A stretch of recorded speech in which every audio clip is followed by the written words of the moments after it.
À Elbeuf, si aujourd'hui ces bâtiments anciens en briques rouges abritent des logements et des commerces, il s'agit bien du site des anciennes usines Blin et Blin, une famille qui a marqué de son empreinte l'épopée industrielle textile d'Elbeuf. L'usine Blin, c'est la première usine intégrée de la ville.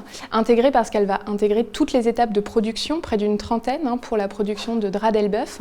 Et c'est la première de la ville. D'ailleurs, ce sont des immenses bâtiments en briques avec de très grandes fenêtres et des toits en shed, donc les toits en dents de scie typiques des ateliers, que l'on a conservés d'ailleurs jusqu'à aujourd'hui.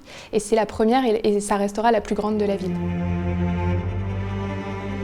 Dans les années 1920, l'entreprise Blin et Blin occupe une surface de 100 000 m² et plus de 2000 ouvriers y travaillent. À la Fabrique des Savoirs, on a reconstitué en une seule pièce toutes les étapes de fabrication des draps de laine. C'est le théâtre des machines. Une dizaine de machines permettent aux visiteurs de comprendre comment on fabriquait au XIXe siècle le drap de laine, avec les différentes étapes de fabrication jusqu'au tissage, puis les différentes étapes d'après qui donnent au drap de laine son aspect final. Cette machine s'appelle le Léviathan. C'est la première étape du traitement de la laine quand elle arrive à l'usine. Les laines sont importées au début du XIXe siècle de France et d'Espagne, et puis plus tardivement de pays un peu plus lointains comme l'Afrique du Sud ou l'Australie. Et lorsque les laines en toison arrivent dans l'usine, elles sont plongées dans un bain d'eau et de savon, et avec ces grandes fourchettes, la laine est brassée et nettoyée, puisque la laine à son arrivée est grasse, elle est empreinte de soin, et donc il faut la nettoyer avant de continuer les étapes de production du drap. Après avoir lavé la laine, on va passer de l'étape de la fibre de laine à l'étape du fil de laine. Et pour ça, on utilise un continu à filer. Souvent, ce sont des femmes qui travaillent sur ces continus à filer.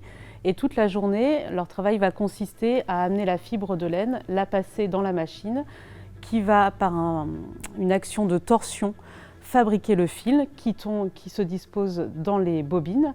Lorsqu'une bobine est pleine, la machine débraye, l'ouvrière prend sa bobine, la met dans un panier qui est à côté d'elle. Elle refait un nœud au fil et elle recommence. Et elle réalise cette action de façon continue pendant des journées qui peuvent durer de 10 à 12 heures, dans une ambiance assez chaude bien sûr en été, sous les toits, très froide en hiver, dans une ambiance aussi très humide, puisque pour que le fil ne casse pas, il faut que l'atmosphère soit humide, et aussi sous le bruit constant des machines toute la journée.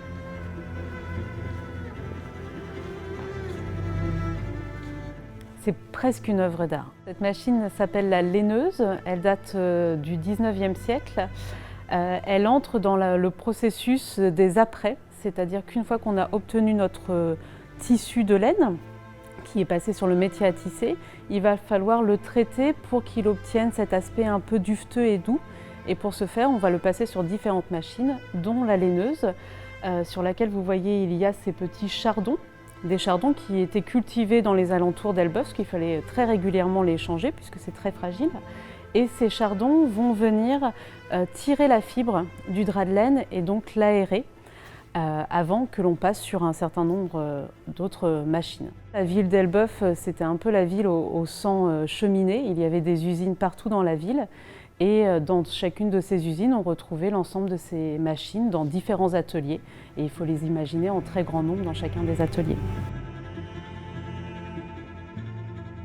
Depuis 2010, la Fabrique des Savoirs permet de découvrir tout ce patrimoine industriel du textile d'Elbeuf.